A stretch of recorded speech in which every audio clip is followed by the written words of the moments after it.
Hey there, I'm Chris. I'm one of the comm design students in our class.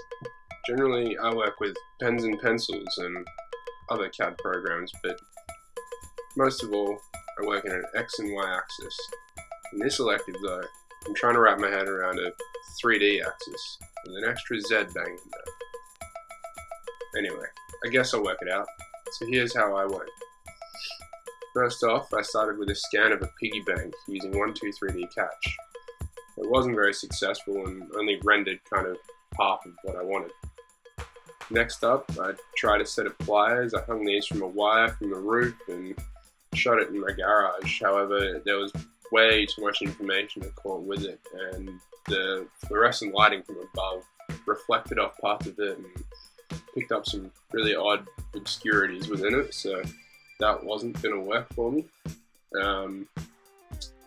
Next up, I tried a different technique of shooting. I used a wooden block underneath the big doona, and then used quite a small subject to shoot within it. So now, the cat interrupted the whole process, so I had to start again.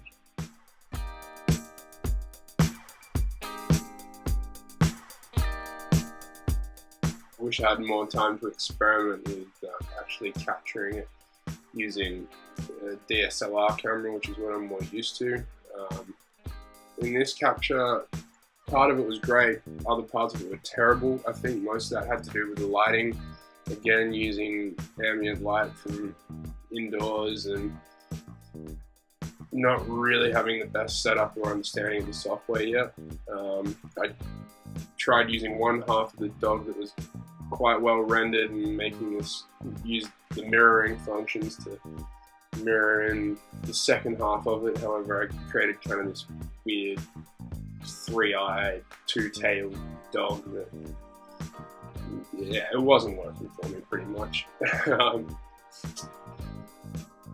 So then after that debacle, I kind of decided I may as well scrap it and start again.